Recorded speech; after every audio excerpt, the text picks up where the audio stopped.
नेपाल के ऋणी में 2 दिवसीय शालिग्राम महोत्सव किया गया आयोजन। नेपाल के पाल्पा जिले के ऋणी में काली गंडकी के त्रिवेणी संगम पर 2 दिवसीय शालिग्राम महोत्सव का भव्य आयोजन किया गया, जिसमें भारत व नेपाल से आए सैकड़ों श्रद्धालुओं ने काली गंडकी की तलहटी में पाए जाने वाले शालिग्राम का पूजन अर्चन कर सनातन धर्म में इसके महत्व व प्रचार किए जाने तथा इस क्षेत्र को धार्मिक पर्यटन के रूप में विकसित किए जाने पर एक संगोष्ठी के माध्यम से चर्चा की गई, जिसमें विभिन्न सनातन धर्म के विद्वानों ने शालिग्राम के महत्व पर जोर दिया। 2 दिवसीय महोत्सव के दौरान शालिग्राम का पूजन अर्चन एवं काली गंडकी नदी के त्रिवेणी संगम पर आरती का आयोजन किया गया। नेपाल के लुम्बिनी प्रदेश सरकार एवं स्थानीय निकायों के संयुक्त आयोजन में किए गए इस महोत्सव में भारत व नेपाल से आए विभिन्न विद्वानों ने बताया कि धार्मिक रूप से शालिग्राम का सनातन धर्म कितना महत्व है, इस पर अपनी अपनी राय व्यक्त की।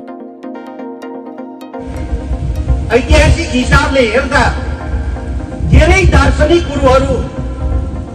हाम्रो यो पवित्र भूमिमा जन्मिनु भो, तपस्या गर्नु भो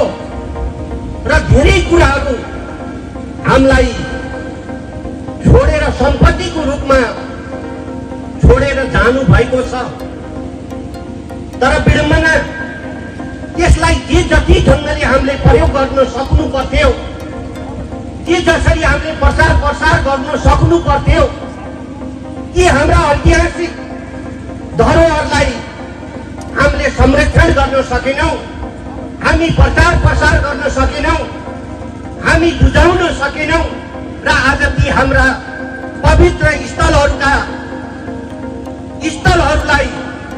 अन्य कुनै शक्तिहरूले आज हाम्रा हुन् भनेर